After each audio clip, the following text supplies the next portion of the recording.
미국 증시는 주요 경제 지표가 혼조세를 보인 가운데 약 보합세로 마감됐습니다. ISM 서비스업 지수는 예상을 웃돌았지만 ADP 전미 고용 보고서가 발표한 민간 고용은 실망스럽게 나왔습니다. 양적 완화 프로그램의 축소 속도를 높여야 한다는 연준위원회 발언도 제기됐습니다. 다우지수는 전장보다 5.01포인트 0.03% 하락한 15,440.23에 거래됐습니다. 스탠다드앤푸어스 500지수는 3.56포인트 0.2% 밀린 1,751.64에 움직였고 나스닥은 19.97포인트 0.5% 떨어진 4,011.55를 나타냈습니다. 미국의 지난달 민간부문 고용의 증가폭이 시장의 예측을 밑돌았습니다. 미국 고용분석업체인 ADP는 지난 1월 달 민간부문 고용이 17만 5천 명 늘어났다고 발표했습니다. 이는 전월에 22만 7천 명과 시장 예측치 18만 명을 모두 밑도는 수준이었습니다. ADP 고용지표는 미국 노동부가 발표하는 전체 취업자 수를 가늠할 수 있는 선행지표로 미 노동부는 지난 1월 고용 동향을 오는 7일에 발표합니다. 그러나 지난달 미국의 서비스업 경기는 2개월 연속 둔화 끝에 반등했습니다. 미국 공급관리자협회 ISM은 미국의 지난달 서비스업 PMI가 54를 기록했다고 발표했습니다. 이는 시장 전망치 53.7을 웃돌고 지난해 12월 기록이었던 53보다도 높은 수준이었습니다. 시장 조사업체 마켓이 집계한 미국의 1월 서비스업 PMI 확정치도 56.7로 직전월의 55.7보다 좋았습니다. 연준 내 매파로 분류되는 찰스 플로셔 필라델피아 연은 총재가 연준은 실업률이 6.5%로 떨어지기 전에 양적 완화 프로그램을 끝내야 한다며 양적 완화 축소 속도를 높여야 한다고 말했습니다. 그는 연준은 실업률이 6.5% 수준에 도달할 때까지 기준금리 인상을 검토하지 않겠다고 했지만 실업률이 이처럼 떨어졌을 때 양적 완화가 지속되고 있다면 시장과의 의사소통에 문제가 생길 것이라고 지적했습니다. 하락세로 출발한 유럽 증시는 유로존 경기가 호조를 보일 것이란 소식에 상승세로 돌아서기도 했지만 지난달 미국의 고용 지표가 부진하면서 상승세가 꺾였습니다. 영국 파이낸셜 타임즈 100지수는 0.13% 올랐는데 독일 닥스 30지수는 반대로 0.13% 하락했습니다. 프랑스의 까크 40지수는 0.01%만 올라 거의 변동이 없었습니다. 한편 유로존 지역의 12월 소매 판매는 1.6% 줄었으며 11월 소매 판매도 기존에 발표됐던 1.4%에서 0.9%로 하향 조정됐습니다. 특히 독일의 소매 판매는 유로존 내에서 가장 큰 2.4% 감소를 나타냈습니다. 제조업과 서비스업의 전반적인 경기 동향을 보여준다는 유로존의 1월 복합 PMI 확정치가 2년 반 만에 최고치를 기록했습니다. 시장 조사업체 마르키트는 유로존의 1월 복합 PMI가 전달보다 0.8포인트 상승한 52.9로 집계됐다고 발표했습니다. 이는 지난 2011년 6월 이후 가장 높은 수준이었습니다. 하지만 지난달 발표된 예비치 53.2보다는 약간 낮았습니다. 안녕하십니까. 출발 증시와이드 최리나입니다. 외국인들의 무차별 매도 공세로 인해서 이틀 연속 급락하며 1,900을 붕괴시키기도 했던 우리장. 다행스럽게도 전일 사흘 만에 소폭 반등에 성공을 했죠. 미국 증시 반등 보고 우리도 반등하나 했는데 반등을 하긴 했습니다. 그렇지만 1,900을 장초반 잠깐 보여줬을 뿐 종가상 1,900을 하루 만에 되찾진 못했는데요. 외국인들이 여전히 팔았기 때문이 아닌가 싶습니다. 물론 3천억도 채 안 되는 유가증권 시장에서의 순매도, 매도 공세는 조금 낮추었지만 기관에서 특별히 투신권에서 방어하지 않았더라면 자동차와 건설이 강세를 보이지 않았더라면 반등을 할 수 있었을까 하는 의구심이 들 정도였습니다. 자, 문제는요. 미국과 유럽 증시, 간밤에 글로벌 증시가 이틀 연속 반등세를 이어가지 못했다는 점인데요. 먼저 유럽을 보면 22 통화정책 회의 앞두고 일단 관망세가 있었던 것으로 보이고 미국에서는 지표만 쳐다보고 있는 장에서 지표가 엇갈리면서 방향성을 제시해줄 수 있는 재료가 부재했던 것으로 분석됩니다. 일단 ISM 제조업 쇼크 이후에 서비스업 지표는 괜찮았는데 문제는 고용 지표가 부진했다는 것이죠. ISM 제조업 지수 쇼크 이후에 이번 주 후반에 나올 미국 노동부의 고용 보고서 발표를 기다리고 있는 상황에서 ADP라는 민간 조사 업체가 조사한 민간 고용이 예상보다 적게 증가한 것이 부담이었습니다. 이렇게 되면 별로 좋지 못하죠. 반등세를 이어가지 못한 와중에 지금 이벤트 결과도 아직 보지 못하고 있습니다. 방향성은 없는 것이 당연할 텐데 조정이 좀 길어질 수도 있겠다 싶습니다. 출발 증시와이드 1부 시작하죠.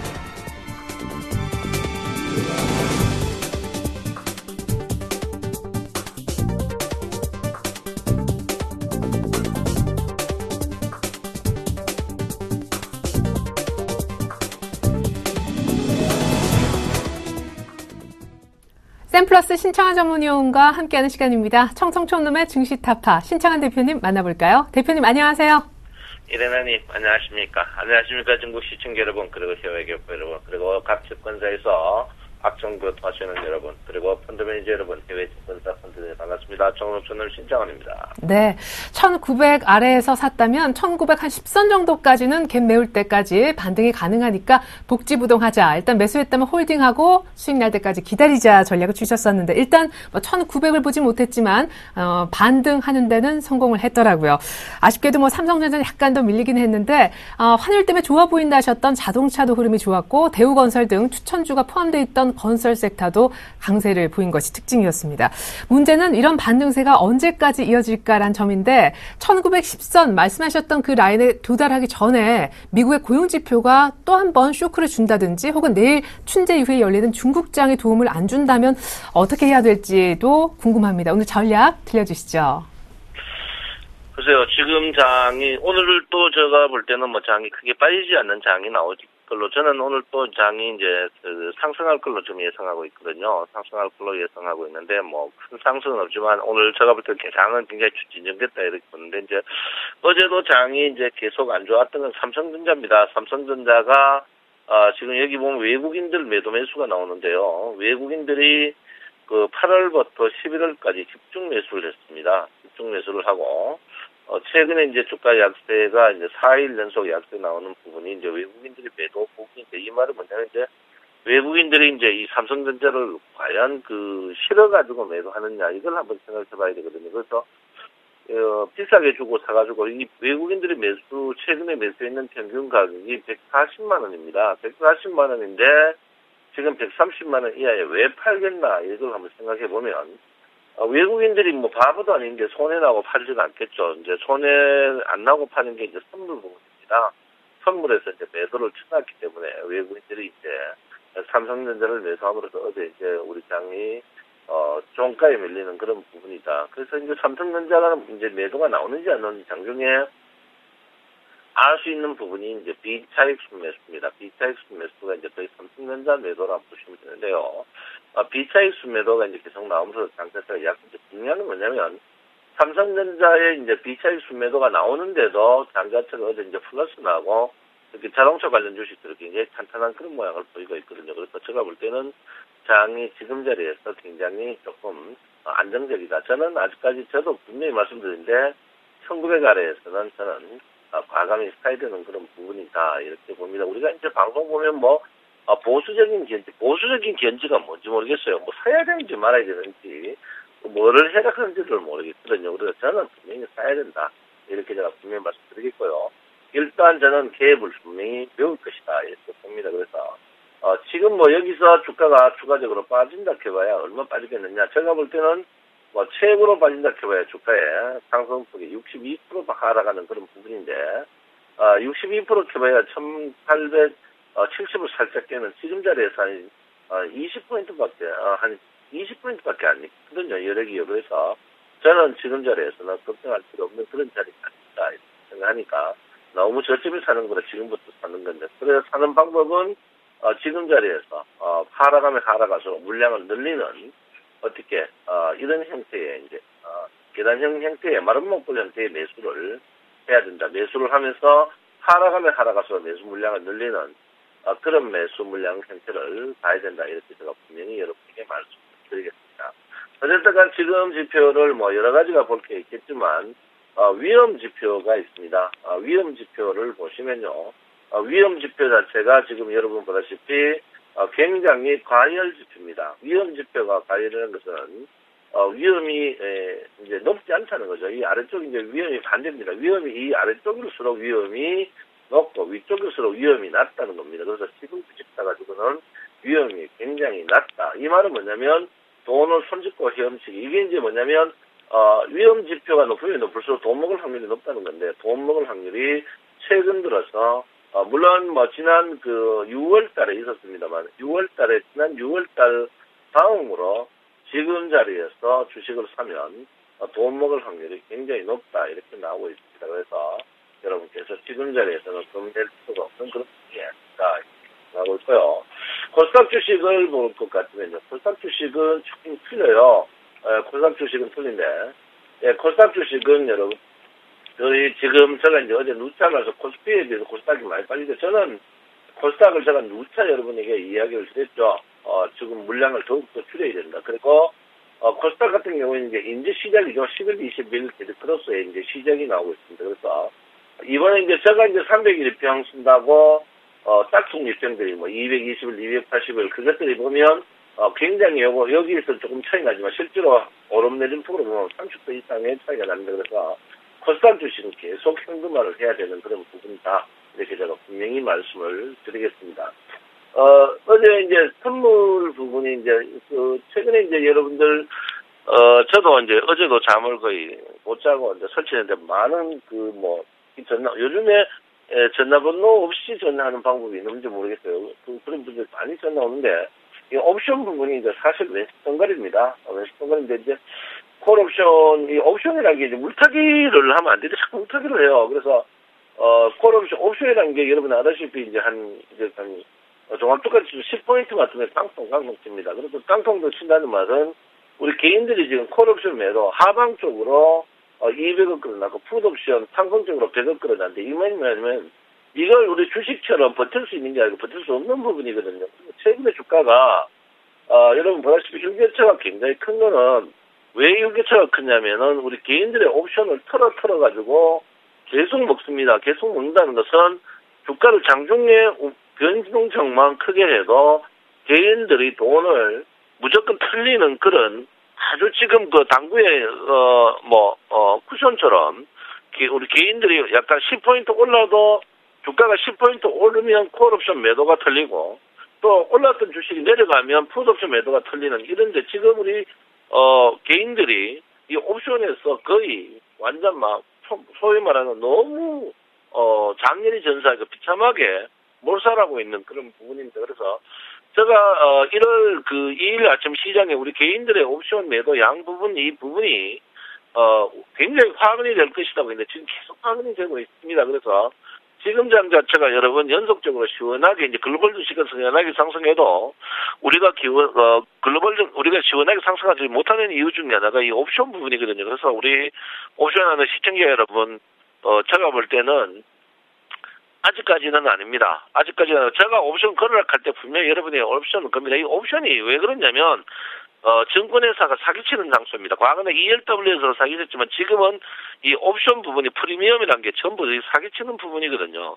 그래서 여러분 이 옵션 부분을 빨리 조금 정리를 해야 되는 그런 부분이 아닌가. 그래서 우리가 개인들이 다른 그 주식도 좀 움직이는 그런 부분이 아닌가 이렇게 생각하고 있습니다. 그래서 옵션하는 부분들 데미지가 있겠지만 제가 볼 때 본전하기도 조금 힘드니까 정리를 하는 부분이 좋지 않을까 이렇게 생각합니다. 제가 요즘에 이제 그 증권 많이 시황하시는 분들 특히 선물 시황하시는 분 베이시스 차트를 갖고 교묘하게 쏘겠는데 그것은 사기고요. 이렇게 단순하게 이제 키움증권의 0442 보면 베이시스에 대해서 상세하게 숙게 나와 있습니다. 그 별거 아니니까. 지금 베이시스가 0.51, 베이시스라는 것은 양쪽 주가와 선물의 오차거든요. 그래서 지금 그 베이시스가 크면 클수록 변동폭이 클 가능성이 높고 좁으면 변동폭이 적을 수 있습니다. 그래서 베이시스가 지금 0.5밖에 안 돼요.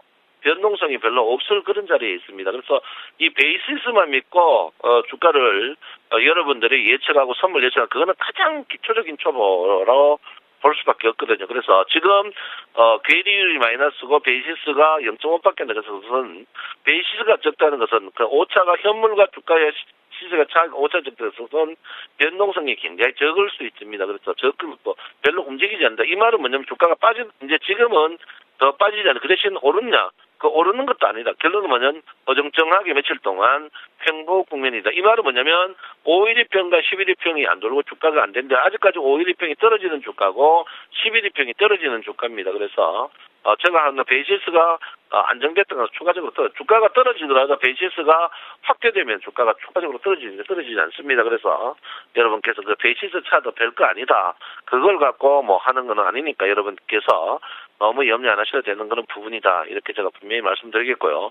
지금 보시면 여러분 그 외국 개인과 외국 개인은요 전부 뭐 완전 악수는 최고로 빼놓고는 악수는 제일 많이 떠났고 외국인은 양다리를 걸쳐놨습니다. 그리고 기관들은 오직 위쪽으로 고어만 걸어놨습니다. 지금 자리에 확신하게 바닥이라고 보고 고어를 걸어놨습니다. 그래서 개인들의 악수가 좀 풀려야 되는 그런 부분이 아닌가 이렇게 생각하는데 오늘 또 뭐 장 자체가 제가 볼 때는 뭐 큰 재미는 없을 겁니다. 큰 재미는 없지 않을까 이렇게 생각하고 있는데 제가 볼 때는 지금 요즘에는 워낙 선물이 개인들이 실전 기문하게 잘합니다.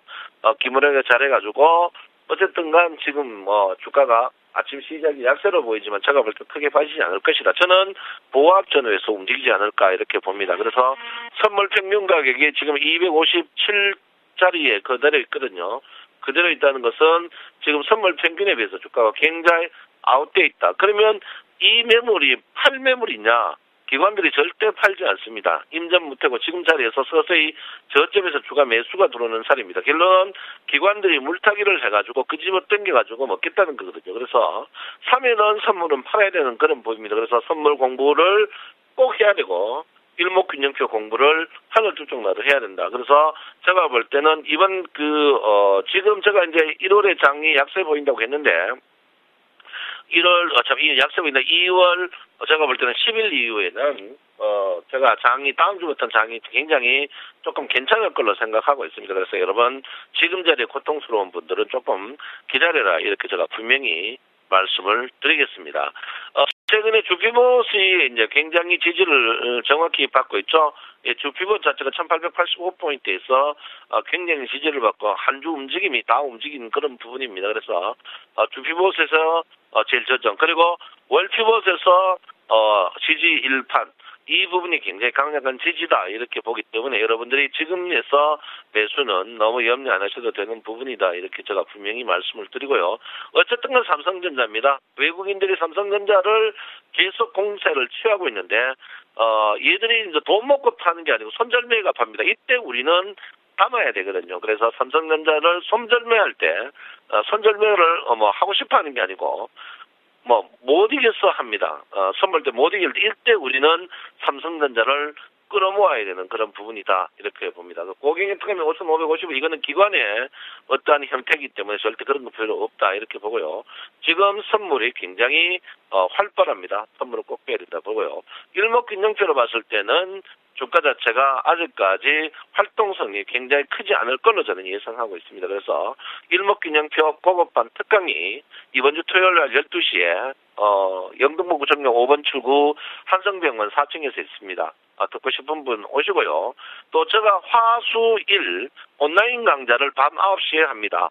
청취하고 싶은 분은 저에게 연락 주시면 집에서 온라인으로 화수일 밤 9시에 들을 수 있으니까 연락 주시면 집에서 전략 전술을 충분히 들을 수 있다 이렇게 봅니다. 어쨌든 지금 추세는 분명히 부추세입니다. 부추세라는 것은 하락 추세입니다. 하락 추세에 되돌림이 나오는 자리다. 지금 주가가 떨어지면서 계속 격계단형으로 뜨고 있는 그런 부분이거든요.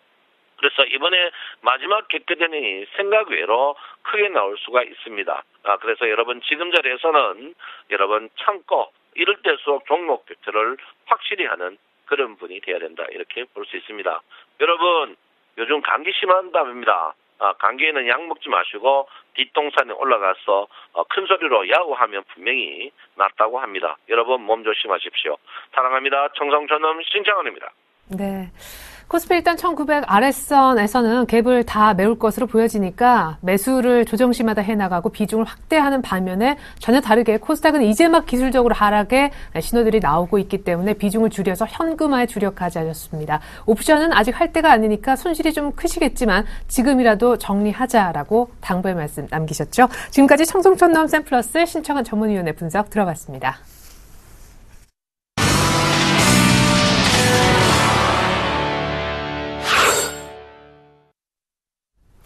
오늘의 상한가 예상 종목을 미리 알아보는 이드코의 상한가 팩토리 시간입니다. 이번 주부터 새롭게 들어가고 있는 그런 코너인데 멘토님 만나보겠습니다. 안녕하세요. 반갑습니다. 네, 남북 이산가족 상봉 날짜가 나왔더라고요. 20일부터 25일까지 개최한다는데, 사실 대륙간 탄도미사일 요 재료 가지고, 사실 스페코, 빅텍 요런 주들 방산주 모아가자라고 하셨는데, 매집 전략을 좀 수정해야 되진 않을지 요거 여쭤보고 싶고요. 어제 제4 이동통신주 가운데, 서화정보통신뿐만 아니라 또 다른 기산텔레콤을 하나 추천을 해주셨는데, 10원 차이로 일단 매수 체결은 안 된 것으로 보입니다. 근데 서화정보통신 보니까, 이거 진짜 비싸게 살 일은 아니겠구나 싶더라고요. 변동성이 너무 커서요. 일단 전일에 얘기해 주셨던 종목들 리뷰와 오늘 상한가 예상 종목군들 소개 부탁드립니다. 네, 일단 어제 시장이 일단 기술적 반등이 좀 나와준 모습이었는데 큰 의미를 부여한다기보다는 저가 매수에 의한 반등이 나와졌다라고 좀 보시는 게 맞을 것 같고요. 일단 어제 조선주들 그리고 자동차주들까지 일단 그동안 하락했던 것에 대한 반발 매수세로 그냥 상승이 좀 나와줬었는데, 글쎄요, 일단 시장의 모멘텀이 일단 부재한 상황에서 일단 기술적 반등이 나왔는데, 일단 어제 코스닥도 그렇고 코스피도 음봉 전환한 모습이거든요. 그 이야기가 뭐냐면 일단 시장의 힘이 약하다는 이야기인데, 일단 어제 외국인 쪽에서 2,000원 넘게 매도가 나와줬던 게 아무래도 주된 그런 요인이었던 것 같고요. 일단 어제 코스닥 같은 경우에도 전반적으로 일단 강세가 좀 나왔다가 오후장 들어서 셀트리온의 그 서정진 회장의 주가 조작에 대한 그 검찰 수사 문제로 급락을 하면서 테마주들도 동반 급락하는 모습이 좀 나와주었기 때문에 아무래도 어제 코스닥 시장의 그 약세에 대한 부분은 테마주들의 하락 그리고 셀트리온의 하락이 주된 그런 요인이라고 좀 보시면 맞을 것 같고요. 일단 어제 테마주들의 하락에도 불구하고 어제 플러스 마감한 섹터가 일단은 어제 신공한 섹터였죠. 역시나 동방성기 같은 경우에도 한 3% 정도 상승 마감을 했는데, 일단 어제 이 신공항 섹터 관련해서 뉴스가 하나 좀 나와주었던 게 부산이냐 대구냐를 놓고 또 시끄럽게 좀 대립이 되고 있습니다. 이렇게 좀 정치적으로 대외적으로나 시끄러울수록 이슈는 더 크게 부각될 수 있다는 점 참고하시면 좋을 것 같고요. 일단 제가 지난 시간에 좀 말씀을 드렸지만은 2월 중순 정도에는 한국 수요 조사 그런 중간 발표가 좀 나오기 때문에 그 전까지는 이 신공항 섹터들 탄력적으로 움직일 가능성도 있다 정도로 이해하시면 되겠습니다. 그리고 어제 제가 말씀드렸던 게 제4 이동통신 관련해서 서화정보통신하고 기산텔레콤을 보자라고 좀 말씀을 드리면서 이런 말씀을 드렸어요. 제가 이 두 섹터는 추천을 좀 안 드렸던 이유가 급등락이 심하기 때문에 자칫하면 우리 시청자분들께서 물릴 가능성도 있는 그런 종목이다라고 좀 말씀을 드리면서 상승할 때 따라잡지 말고 물량을 매집하는 차원에서 접근하자라고 좀 말씀을 드렸었는데 어제 이 두 종목이 갭상승 출발을 했죠. 서화정보통신 같은 경우에는 5% 정도, 기산텔레콤 같은 경우에는 한 2% 정도 갭상승 출발을 했기 때문에 갭상승할 때 일단 사셨던 분들은 좀 없으리라 일단 생각을 하고 있습니다. 그래서 이 두 가지 섹터들은 지속적으로 좀 배려가 살아있는 부분이기 때문에 관심권에 두고 보자라고 좀 말씀을 드리겠고요. 그리고 어제 같은 경우에는 그동안에 상승을 많이 했던 테마주들의 하락이 어제 차익 실현이 함께 그런 쏟아지는 부분이 있었는데 아무래도 이제 서서히 실적 장세로 준비하고 있는 그런 부분도 있어야 된다라고 좀 말씀을 드리겠는데 최근에 실적이 좋아진 종목들은 오늘 상한가 팩토리에서 좀 준비를 좀 했고요.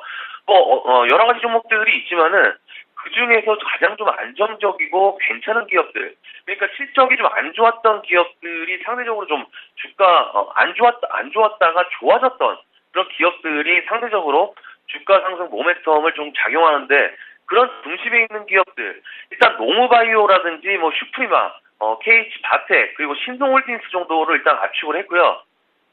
일단 노무바이오 같은 기업이 최근에 보면은 상당히 좀 수상한 그런 기술적인 움직임을 좀 보여주고 있는 기업인데, 일단 노무바이오가 지난해 같은 경우에 실적이 좀 안 좋았었습니다. 하지만 이번 연도에는 순이익이 크게 좀 늘어날 것으로 시장 가이던스가 좀 나와 있는 그런 상황이고요. 그에 맞게 지금 차트 흐름도 일단 쓰리바닥이죠. 21,100원대, 21,100원대를 작년부터 관리를 하고 있는 게 주포 쪽이 기관 쪽입니다. 매매 동향을 좀 보시면 최근에 지속적으로 기관 매수세가 좀 들어왔는데 11월 29일 보시면 11월 29일에도 기관 매수세가 포함해서 53,000주 정도, 그러니까 기관 매수세가 53,000주 정도 들어오면서 저가를 관리를 하면서 매수세가 들어오는 모습이 포착이 되실 겁니다. 그래서 이런 종목들은 지금 바닥권에서 쓰리바닥을 완곡하게 바닥을 다지고 상승 초입기에 좀 들어온 종목이기 때문에 이런 종목들은 실적 장세에 대비할 수 있는 그런 종목이다라고 좀 보시는 게 맞을 것 같고요. 그리고 슈프리마 같은 경우에도 지난해보다 올해가 실적의 성장세가 좀 예상이 되는 기업인데 이런 종목군들의 특징이 꾸준히 외국인들의 매수세가 들어오고 있다는 점. 그러니까 1월 달 내내 지금 외국인들의 좀 매수가 좀 들어와주고 있는데, 그래서 이 슈프리마 같은 경우에도 지속적으로 11선에 대한 눌림 매수는 충분히 좀 가능한 그런 종목인 것 같고요. 그리고 KH 바텍 같은 경우에도 지난해 하반기에 IT 부품주들이 좀 급락을 할 때 일단 상대적으로 덜 빠진 종목이거든요. 뭐 IT 부품주들 전반적으로 고점 대비 반토막 이상 난 기업들도 상당히 좀 많은데 KH 바텍 같은 경우에는 빠르게 회복하는 모습이 나와주고 있는 게 역시나 실적이 일단 뒷받침이 되니까 지금 보면 기관이 지속적으로 좀 매수하는 모습. 그러니까 지금 이 갤럭시 S5가 3월달 정도에 공개될 예정인데 이런 재료가 있으면서 실적이 일단 뒷받침되는 그러니까 지금 기관들이 가만 냅두지를 않고 있습니다. 지속적으로 매수에 들어오는 모습인데 그래서 이 KH 바텍 정도 체크하시면 좀 될 것 같고요. 그리고 신성홀딩스를 일단 오늘 탑픽주로 좀 제시를 해드리려고 하는데 이 신성홀딩스라고 하면 간단하게 좀 말씀을 드리면 뭐 된장이나 꽃장 같이 이 장 종류를 생산하는 기업. 그러니까 대상에서 생산해내는 뭐 순천고추장 같은 장 종류가 일단은 경쟁 상품으로 보시면 좀 이해가 빠르실 것 같은데 이 신성홀딩스가 최근에 성장을 했다가 상장 부당 수익에 급락을 맞았습니다. 급락을 맞았는데 중요한 게 지금 그 이유가 차트 흐름을 좀 보시면 저점이 7,280원 정도 7,280원을 찍고 9,400원까지 급등이 나와주었다가 재차 하락해서 저점이 나와준 게 8,160원. 그러니까 전 저점보다 저점을 높이면서 9,500원까지, 그러니까 9,400원의 고점을 돌파해주는 그런 모습이 일단 나와주었고요. 그리고 이번에 하락한 게 저점을 8,430원 정도 되니까 지속적으로 저점을 높이면서 고점 돌파 시도를 하는 움직임이 나와준 게 우상향 쪽으로 틀어주는 그런 모습들이 지속적으로 포착되는 그림이다 정도로 이해하시면 될 것 같습니다. 그래서 일단 신성홀딩스 같은 경우에는 매수가를 한 8,900원 정도로 일단 매수가를 좀 드리겠고요. 그러니까 목표가는 고점을 지속적으로 좀 높이고 있으니까 일단은 9,800원 정도까지 1차적으로 보고 다시 좀 말씀을 드리겠고요. 손절가는 8,400원 정도. 전저점 이탈 시에는 일단은 손절하는 전략을 해서 일단 최근에 코스닥 테마주가 하락하는 데 있어서 실적 장세를 조금은 대비할 수 있는 종목군들 관찰하면서 대응해 보자라고 좀 말씀을 드리겠습니다. 오늘 산업사 팩토리는 여기까지입니다. 고맙습니다. 네, 코스닥의 이제 실적 발표가 대형주 바통을 이어받아 이어질 텐데 그런 장에 대응할 수 있는 종목 4선을 엄선해 주셨습니다. 오늘 탑픽주는 신성홀딩스였다는 거 명심하셨으면 좋겠습니다. 최근 미국의 ISM 제조업 지표 부진으로 인해서 미국의 경기 둔화 우려가 높아지고 있는 가운데 간밤 뉴욕 증시가 하루 만에 반등세가 꺾였습니다. 민간 고용 지표가 예상보다 적게 증가했기 때문인데요. 서비스업 지표가 좋았던 것도 조용하게 묻힐 수밖에 없었던 이유. 그만큼 이번 주 후반에 나올 미국 노동부의 고용보고서가 상당히 무게감이 더 커질 것 같습니다. 전일 코스피도 급락세를 이틀간에 이었지만 딛고 반등에 성공을 했는데 기술적 반등에 그쳤다라는 분석들이 많아서요. 외국인들 매도도 여전했고요. 오늘 이런 지표 결과 보기도 전인데 반등세가 추가로 더 강하게 나올 수 있을지는 조금 의구심이 드는군요. 잠시 후 2부에서 또 뵙겠습니다. 고맙습니다.